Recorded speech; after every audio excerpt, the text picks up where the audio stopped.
तो स्वागत है बच्चों आप सभी का हमारे इस चैनल सक्सेस साइंस में। तो आज की इस वीडियो में हम लोग लेक्चर नंबर 12 को कवर करेंगे। ठीक है, जैसा कि आप लोग को पता है कि अभी मेरा कौन सा सीरीज चल रहा है। अभी मेरा चल रहा है लुसेंट का हिस्ट्री ऑफ इंडिया। इस चैनल पर प्रोवाइड क्या कराया जाता है। अभी हालांकि नया चैनल है तो बहुत सारे बच्चों को नहीं पता होगा। ठीक है, तो देखो जो भी बच्चे नया है सबसे पहले मैं कंफर्म कर देता हूँ। देखो जो तुम्हारा बेटा लुसेंट का बुक है ना, ठीक है, जो लुसेंट का बुक है ब्लू वाला, ठीक है, जिसमें तुम्हारा सब्जेक्टिव फॉर्म में होता है। सब्जेक्टिव वहां पे दिया रहता है, हम उसको कन्वर्ट कर देते हैं ऑब्जेक्टिव में।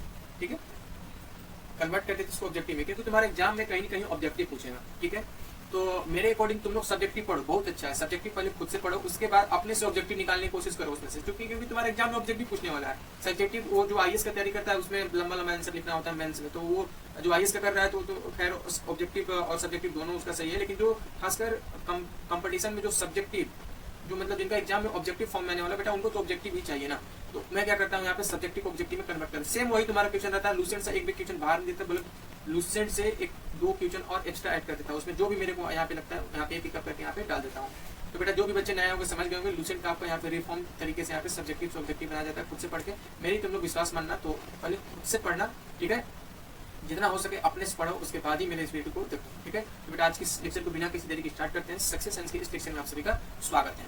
तो देखो सबसे पहले देखो तुम्हारा क्वेश्चन क्या है। लाइट ऑफ एशिया के नाम से किसे जाना जाता है बेटा। तो बहुत सारे बच्चे को यहाँ पे पता होगा लाइट ऑफ एशिया के नाम से किसे जाना जाता है। अच्छा तुम लोग यहाँ पे मैं एक चीज कंफर्म कर देता हूँ, महात्मा बुद्ध को ही गौतम बुद्ध के नाम से जाना जाता है। याद रखना, बहुत सारे बच्चों को कंफ्यूजन होता है। ठीक है, महात्मा बुद्ध को ही गौतम बुद्ध बोला जाता है। ठीक है, पेपर में कभी अगर ऑप्शन में अगर देता है या तो गौतम बुद्ध देगा या फिर महात्मा बुद्ध देगा। ठीक है, तो क्या यहाँ पे इसका ऑप्शन होगा, तो बेटा याद रखना Mahatma Buddha. Mahatma Buddha light of Asia के नाम से नहीं जाना जाता है। ठीक है, गौतम बुद्ध यहाँ पे गौतम बुद्ध। इनका जन्म कब हुआ था, इनका टोटल हिस्ट्री क्या था, मैंने सब पीछे के लेक्चर में पढ़ाया हुआ है। जो भी बच्चे नए होंगे वहाँ पे जाकर वहाँ पे देखने अच्छे तरीके से। और मेरी एक बात मानना, तुम लोग पहले सब्जेक्टिव खुद से पढ़ना। मेरे भरोसे एकदम मत रहो तुम लोग, मेरे से बेहतर कंटेंट तुम लोग खुद से निकाल सकते हो। मैं तो यहाँ पे दूंगा ही, लेकिन मेरे से बेहतर कंटेंट तुम लोग कहीं न कहीं अपने आप निकाल सकते हो। अगला क्वेश्चन देखो बेटा क्या है। अगला क्वेश्चन है महात्मा बुद्ध के पिता का नाम क्या था। ठीक है, देखो महात्मा बुद्ध से रिलेटेड जितना भी टॉपिक है ना बाबू, जितना भी टॉपिक है सब तुम लोग याद कर लेना, क्योंकि यहाँ इसका जो क्वेश्चन है वो आईएएस तक के क्वेश्चन में पूछता है ये। ठीक है, तो जब आईएएस में उतना यूपीएससी में पूछ रहा है तो हमारा ये तो कैसे भी तुम लोग अगर लो लेवल का एग्जाम कर रहे हो तो तुम्हारा बाप होंगे समझो कि टोटल तुमको ये महात्मा बुद्ध से रिलेटेड, जैन धर्म से रिलेटेड, शैव धर्म से रिलेटेड अभी मैं सब आगे बताऊंगा। ठीक है, आगे देखो महात्मा बुद्ध के पिता का क्या नाम था, तो बेटा याद रखना शुद्धोधन। क्या नाम था, शुद्धोधन। शुद्धोधन नाम थे इनका। और ये जो शुद्धोधन थे ये क्या थे, तो शाक्य गण के मुखिया थे। शाक्य गण के मुखिया थे, लिख लेना वहां पे, शाक्य गण के मुखिया। ठीक है, आगे देखो महात्मा बुद्ध के माता का नाम क्या था, तो माता का नाम था माया देवी। ठीक है, और इनकी जो माता थी, ठीक है देखो ध्यान से समझना, जो इनकी माता थी, किसकी माता, महात्मा बुद्ध की जो माता थी माया देवी, वो 7 दिन की अवस्था में उनकी मृत्यु हो चुकी थी। मतलब गौतम बुद्ध जैसे जन्म लिए थे उनके 7 दिन के बाद इनकी माँ की मृत्यु हो चुकी थी, माया देवी की। उसके बाद इनका टोटल जो लालन पालन पोषण किए हैं, कौन इनकी की है, इनकी लालन पालन इनकी मौसी की है। ठीक है, मतलब माया देवी की सिस्टर की है, मौसी की है। तो इनकी मौसी का क्या नाम था, तो प्रजापति गौतमी नाम था। क्या नाम था, प्रजापति गौतमी। आगे बताएंगे अभी। देखो महात्मा बुद्ध के मौसी का क्या नाम था, तो याद रखना प्रजापति गौतमी। प्रजापति गौतमी। ठीक है, प्रजापति गौतमी। अगला है महात्मा बुद्ध के पत्नी का नाम क्या था, तो महात्मा बुद्ध की पत्नी का नाम क्या था बेटा, तो याद रखना यशोधरा। क्या नाम था, यशोधरा। यशोधरा। अगला है महात्मा बुद्ध के पुत्र का क्या नाम था, तो पुत्र का नाम था राहुल। ठीक है, पुत्र का क्या नाम था, राहुल नाम था। अगला देखते हैं महात्मा बुद्ध। हाँ अब देखो यहाँ से देखो फिर से एक बार मैं इसको समझा दे रहा हूँ। महात्मा बुद्ध का, ठीक है, महात्मा बुद्ध के पिता का नाम था शुद्धोधन, माता का नाम था माया देवी। 7 दिन की अवस्था में इनकी माँ की मृत्यु हो चुकी थी। जैसे ही महात्मा बुद्ध जन्म लिए थे उसके 7 दिन बाद इनकी माता की मृत्यु हो गई थी। तो ये बहुत छोटे थे, तो उनका टोटल लालन पालन इनकी मौसी प्रजापति गौतमी ने किया था। तो मौसी का क्या नाम है? प्रजापति गौतमी। महात्मा बुद्ध का फिर जैसे ही बड़े हो गए फिर उनका शादी हुआ, तो शादी के बाद इनकी पत्नी हुई। तो पत्नी का क्या नाम था? तो पत्नी का नाम था यशोधरा, और इनका एक पुत्र हुआ, उस पुत्र का नाम था राहुल। आगे देखते हैं बेटा। आगे है महात्मा बुद्ध ने कितने वर्ष के बाद घर का त्याग कर दिया था? तो 29 वर्ष में। ठीक है, 29 वर्ष में इन्होंने अपना घर का त्याग कर दिया था, सन्यासी जीवन ले लिया था। ठीक है, आगे देखते हैं महात्मा बुद्ध को ज्ञान की प्राप्ति कितने वर्षों के बाद हो चुकी थी? तो 35 वर्ष के बाद ज्ञान की प्राप्ति हो गई थी। ठीक है, कितना हो गया था? 35 वर्ष के बाद। देखो महात्मा बुद्ध घर त्याग कब किए थे? तो 29 वर्ष में किए थे। इनको टोटल ज्ञान की प्राप्ति कितने वर्ष में हो चुकी थी? तो 35 वर्ष में हो गई थी। अगला देखते हैं महात्मा बुद्ध के द्वारा घर त्याग करने की घटना को क्या कहते हैं? महात्मा बुद्ध के द्वारा, इंपोर्टेंट क्वेश्चन है बाबू, ये पूछा जा चुका है। महात्मा बुद्ध के द्वारा घर त्याग करने की परिघटना को क्या कहते हैं? याद रखना बेटा, महाभिनिष्क्रमण। क्या बोलते हैं? महाभिनिष्क्रमण।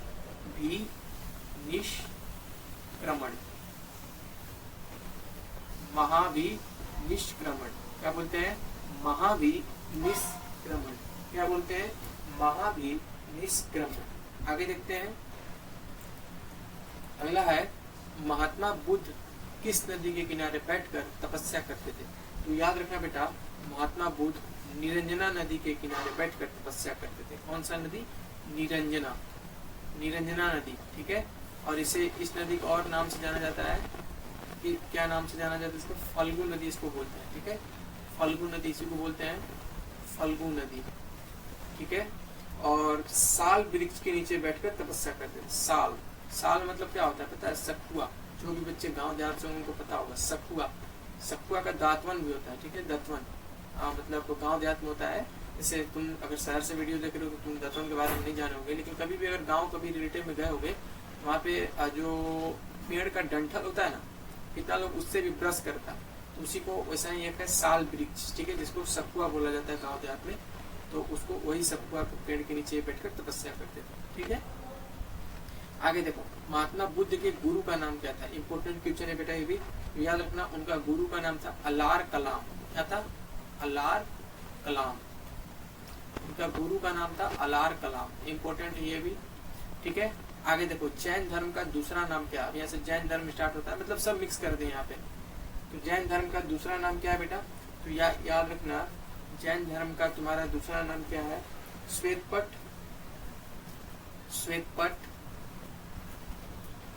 उसके बाद गुरुचक्र। उसके बाद यापिनी। ये टोटल तुम्हारा लूसेंट पे मिलेगा, लूसेंट से 1-2 क्वेश्चन बाहर से भी ऐड करते जो इंपोर्टेंट लगता है, लेकिन टोटल लूसेंट, जो भी बच्चा लूसेंट पढ़ कर आया होगा उसको पक्का समझ में आ रहा होगा सबके सर पिकअप कहाँ से किए क्वेश्चन को। जितना इंपोर्टेंट होगा एक भी इंपोर्टेंट नहीं छोड़ेंगे। हाँ, जितना इंपोर्टेंट होता है उतना ही कंटेंट देते हैं, ध्यान रखना चीज को। यापिनी, उसके बाद निर्ग्रंथ, एक और था निर्ग्रंथ। ठीक है, तो क्या क्या नाम पड़ा भाई देख लेते हैं एक बार। श्वेतपट, गुरुचक्र, यापिनी, निर्ग्रंथ किसका नाम है? तो जैन धर्म का दूसरा नाम है। कोई भी पेपर में पूछ सकता है, याद रखना, चारों नाम याद रखना। क्या नाम है? श्वेतपट, गुरुचक्र, यापिनी, निर्ग्रंथ। आगे देखो जैन धर्म के पहले तीर्थंकर कौन हुए थे? तो जैन धर्म के जो पहले तीर्थंकर थे बेटा, तो कौन थे? तो याद रखना, जैन धर्म के आपका पहले तीर्थंकर थे ऋषभदेव। कौन थे? ऋषभदेव। जैन धर्म के पहले तीर्थंकर कौन थे? ऋषभदेव थे। उसके बाद अगला है जैन धर्म के वास्तविक संस्थापक कौन है? तो जैन धर्म के वास्तविक संस्थापक जो है 24वें तीर्थंकर भगवान महावीर स्वामी को माना जाता है। ठीक है, महावीर स्वामी को माना जाता है, याद रखना एक चीज को, पेपर में यही कंफ्यूज करेगा। क्योंकि तुम लोग देखो क्या सोचोगे, मैं बता दूं, बहुत सारे बच्चों को भी डाउट किया हुआ होगा, सर आप बोले जैन धर्म के पहले तीर्थंकर ऋषभदेव, ठीक है एकदम सही है भाई, लेकिन आप बोले यहाँ पे जैन धर्म के वास्तविक संस्थापक, तो जब पहले ऋषभ देव हो चुके थे तो इनका और वास्तविक कौन, इनसे पहले तो कोई नहीं आया, तो इनका वास्तविक संस्थापक ऋषभ देव थे, ऋषभ देव तो ही होने चाहिए ना। लेकिन बेटा ऐसा नहीं है, तुम गूगल में भी सर्च कर लेना, जैन धर्म के वास्तविक संस्थापक जो है वो महावीर स्वामी है। ठीक है, पेपर में कंफ्यूज कर सकते हैं, याद रखना जैन धर्म के वास्तविक संस्थापक अगर पूछेगा तो महावीर स्वामी है, और ये 24वें तीर्थंकर और सबसे अंतिम तीर्थंकर यही थे। हालांकि जैन धर्म के प्रथम तीर्थंकर ऋषभ देव को भी माना जाता है। ठीक है, जैन धर्म का संस्थापक माना जाता है। ऋषभ देव को आदिनाथ के नाम से भी जाना जाता है, ये भी याद रखना। ठीक है, फिर से बता दे रहा हूँ, देखो जो ये जैन धर्म के वास्तविक संस्थापक कौन है, तो महावीर स्वामी है। 24वें तीर्थंकर थे ये, और 24वें सबसे अंतिम तीर्थंकर यही महावीर स्वामी ही बने थे। ठीक है, और जैन धर्म के प्रथम तीर्थंकर ऋषभ देव को भी जैन धर्म का संस्थापक माना जाता है। ठीक है, लेकिन वास्तविक संस्थापक महावीर स्वामी को माना जाता है, याद रखना। ठीक है, देखो अगर पेपर में पूछा वास्तविक संस्थापक तो ये मानना है महावीर स्वामी को, और सिर्फ अगर संस्थापक पूछता है तो फिर ऋषभ देव को मानना है, याद रखना। आगे देखते हैं बाबू, अगला देखो, जैन धर्म के 24वें तीर्थंकर कौन थे? तो याद रखना जैन धर्म के 24वें तीर्थंकर कौन थे, तो महावीर स्वामी थे, महावीर स्वामी। और ये आपके अंतिम तीर्थंकर थे, यही आपका अंतिम तीर्थंकर थे, महावीर स्वामी जो थे वो अंतिम तीर्थंकर थे। ठीक है, मतलब पेपर में अगर ऐसे पूछेगा कि जैन धर्म के अंतिम तीर्थंकर कौन थे, ठीक है, कैसे पूछेगा, जैन धर्म के अंतिम तीर्थंकर कौन थे, तो महावीर स्वामी। ठीक है, चलो आगे देखते हैं बेटा। अगला क्वेश्चन है, जैन धर्म के अंतिम तीर्थंकर कौन है, तो अभी जस्ट मैंने बताया महावीर स्वामी है, महावीर स्वामी। ठीक है, अगला है,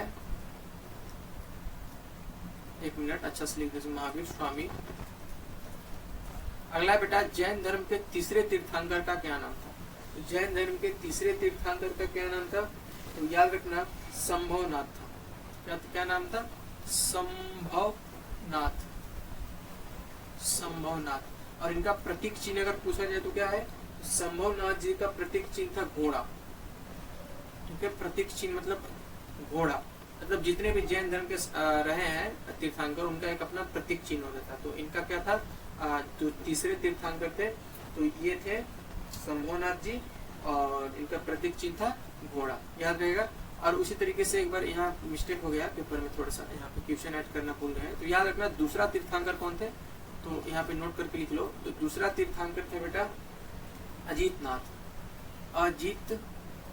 अजीतनाथ थे। और इनका प्रतीक चिन्ह क्या था, प्रतीक चिन्ह भी याद रखना, अजीतनाथ का प्रतीक चिन्ह था हाथी। क्या था? प्रतीक चिन्ह था हाथी। ठीक है, देखो पेपर में कैसे पूछेगा, जैन धर्म के दूसरे तीर्थंकर का क्या नाम है, तो दूसरे तीर्थंकर का आपका नाम है, देखो यहाँ पे अजीतनाथ। ठीक है, और उनका प्रतीक चिन्ह क्या था, हाथी था। ठीक है, उनका प्रतीक चिन्ह क्या था, हाथी था। चलो आगे देखते हैं, जैन धर्म के 21वें तीर्थंकर का क्या नाम है, और सिर्फ दूसरा तीसरा शुरू में इंपोर्टेंट है, उसके बाद 21 से लेकर 24 तक इंपोर्टेंट, जो इंपोर्टेंट है वही बता रहा हूँ, जो पेपर में पूछता है। जैन धर्म के 21वें तीर्थंकर का क्या नाम है, तो जैन धर्म के आपका 21वें तीर्थंकर का नाम है नामी। क्या नाम है? नामी। ठीक है, ये थे 21वें तीर्थंकर, इनका प्रतीक चिन्ह था नीलकंठ, नीलकंठ, प्रतीक चिन्ह इनका क्या था, नीलकंठ था। आगे है, जैन धर्म के 22वें तीर्थंकर क्या थे, तो अरस्टिनेमी थे। क्या थे, कौन थे? अरस्टिनेमी, अरस्टिनेमी, अरस्टिनेमी। ठीक है, इनका प्रतीक चिन्ह क्या था, इनका प्रतीक चिन्ह था शंख था, शंख।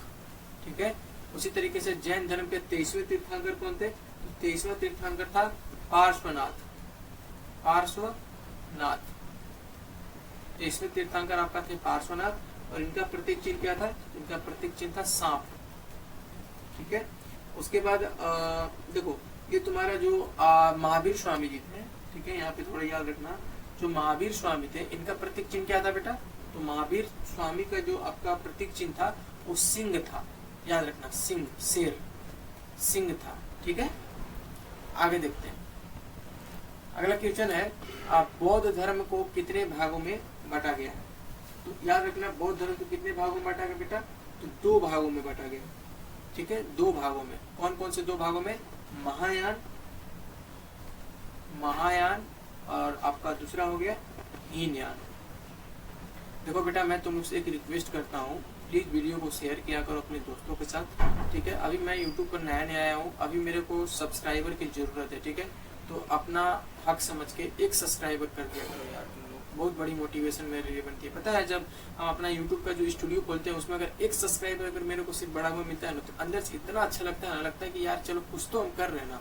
एक सब्सक्राइबर, एक परिवार मेरा जुड़ता है तो बहुत अच्छा लगता है। तो बेटा कम से कम तुम लोग सब्सक्राइब कर दिया करो, ठीक है। जो भी बच्चे नए आए होंगे, इतना मेहनत करते हैं तुम लोग के लिए। एक तो यहाँ पे कम से कम सब्सक्राइब करो, वीडियो परमानेंट देखो और इसका प्रॉपर नोट्स बनाते चलना। बेटा मैं बोल रहा हूँ, एग्जाम में बहुत हेल्प करेगा ये तुम्हारा, तुम मानो या ना मानो, एग्जाम में बहुत बड़ा हेल्प करने वाला है तुम्हारा। अगला देखो, बौद्ध धर्म का बौद्ध धर्म में कौन सी बौद्ध संग या क्या क्वेश्चन है, बौद्ध धर्म कौन सी बौद्ध संगीति में बटा है। हाँ देखो, टोटल बौद्ध संगीति कितना हुआ था, तो 4 हुआ था, ठीक है। याद रखना, अभी मैं पढ़ाऊंगा, आगे पढ़ाऊंगा। टोटल बौद्ध संगीति 4 हुआ था। और ये बौद्ध संगीति, बौद्ध धर्म कौन सी बौद्ध संगीति में बटा था, तो चौथी बौद्ध संगीति में बता था। कौन सी, चौथी में बता था। चौथी का क्या नाम था, तो चौथी का नाम था बेटा कुंडल, कुंडल वन, कुंडल वन, ठीक है। क्या नाम था, कुंडल वन, ठीक है। अब देखो ये कहाँ पे है कुंडल वन, तो याद रखना जम्मू एंड कश्मीर में है, जम्मू एंड कश्मीर में है, ठीक है। देखो फिर से देख लो यहाँ पे, बौद्ध धर्म कौन सी बौद्ध संगीति में बटा था, तो टोटल बौद्ध संगीति कितना हुआ था, तो टोटल बौद्ध संगीति बेटा आपका हुआ था 4 हुआ था। कौन कौन है मैं बता दे रहा हूँ, मैं अगला मैं आगे मतलब आगे बताऊंगा, अभी मैं ऐसे सिर्फ नाम पकड़ दे रहा हूँ। तो राजगिरी था, वैशाली था, पाटलिपुत्र था, कुंडल वन था, जिसमें से तुम्हारा राजगिरी, वैशाली और पाटलिपुत्र बिहार में है और कुंडल वन एक जम्मू और कश्मीर में है। तो यहाँ पे क्वेश्चन क्या बोला है, बौद्ध धर्म कौन सी बौद्ध संगीति बटा है, तो चौथी बौद्ध संगीति में बटा है। चौथी बौद्ध संगीति का क्या नाम था, तो कुंडल वन नाम था। कहाँ पे ये पड़ता है, तो जम्मू और कश्मीर में पड़ता है, याद रखना। अगला है बौद्ध धर्म का प्रमुख त्योहार कौन सा है बेटा, धर्म है तो प्रमुख त्योहार तो होगा ही ना, तो वैशाख पूर्णिमा। क्या है, वैशाख पूर्णिमा। ये झारखंड सीरियल में पूछा हुआ क्वेश्चन है, वैशाख पूर्णिमा, वैशाख पूर्णिमा, ठीक है। अरे यार पेन में नहीं चल रहा, 1 मिनट। पूर्णिमा, फिर से लिख दे रहे, फिर से लिख दे रहे बहुत बच्चे। वैशाख, वैशाख पूर्णिमा, ठीक है। अगला है त्रिपिटक किससे संबंधित है बेटा, तो त्रिपिटक बौद्ध धर्म से संबंधित है, ठीक है। किससे संबंधित है त्रिपिटक, बौद्ध धर्म से संबंधित है त्रिपिटक। आगे देखो, अगला है देखो, बौद्ध धर्म के प्रचार प्रसार के लिए जिन्होंने अपने आप को सन्यासी बना लिया उन्हें क्या कहते हैं। फिर से देखो, बौद्ध धर्म के प्रचार प्रसार के लिए मतलब अपना प्रचार प्रसार करने के लिए जिन्होंने अपना घर, ठीक है, त्याग दिया, मतलब वो सन्यासी का जीवन जीने लगे, उनको क्या बोले थे, तो उनको बोलते हैं भिक्षुक। क्या बोलते हैं, भिक्षुक, भिक्षुक जीवन ये जीने लगे। क्या जीने लगे, भिक्षुक जीवन जीने लगे, ठीक है, भिक्षुक जीवन जीने लगे। और जो अपने घर से ही रह के मतलब अपना प्रचार प्रसार करते थे उनको गृहस्थ जीवन कहते थे, ठीक है, गृहस्थ जीवन कहते थे। उसके बाद देखो आस्ते का क्या अर्थ है, तो बेटा आस्ते का याद रखना, आस्ते का अर्थ है चोरी ना करना, चोरी ना करना, चोरी ना करना। उसके बाद अपरिग्रह का क्या अर्थ है, अपरिग्रह का क्या अर्थ है बेटा, तो याद रखना तुम्हारा अपरिग्रह का अर्थ है किसी दूसरे की संपत्ति को ना रखना, किसी दूसरे की संपत्ति को न रखना, ठीक है। अपरिग्रह का क्या अर्थ है, तो किसी दूसरे के संपत्ति को न रखना। आगे देखो, लास्ट क्वेश्चन है हमारा, प्रथम बौद्ध मूर्ति किस शैली में बनी थी। इंपॉर्टेंट है बाबू ये भी, तो याद रखना प्रथम बौद्ध मूर्ति ये मथुरा शैली में बनी थी, मथुरा शैली में बनी थी, मथुरा शैली, ठीक है। प्रथम बौद्ध मूर्ति किस शैली में बनी थी? याद रखना, मथुरा शैली में बनी थी। ठीक है। सबसे ज्यादा, अगला है सबसे ज्यादा मूर्ति किस शैली में बनी है? तो याद रखना, गांधार शैली में सबसे ज्यादा मूर्ति बनी है। गांधार शैली। कौन सी शैली बेटा? गांधार शैली। चलिए, तो आज हमारा ये लेक्चर नंबर 12 सफलतापूर्वक समाप्त होती है। जो भी बच्चे नए आओगे प्लीज चैनल को सब्सक्राइब करना। अगर आपको अच्छा लगा वीडियो, मोटिव लगा हो तो ऐसे से बेटा आज हम लोग टोटल कंप्लीट कर देंगे इसका टोटल लूसेट। अभी फिलहाल मेरा भारत का इतिहास चल रहा है, सब एकदम धीरे धीरे कर लेंगे हम लोग। ठीक है। तो बेटा आज की इस वीडियो को यहीं तक रखते हैं, मिलते हैं बेटा नेक्स्ट वीडियो में। तब तक के लिए बाय बाय, टेक केयर, धन्यवाद।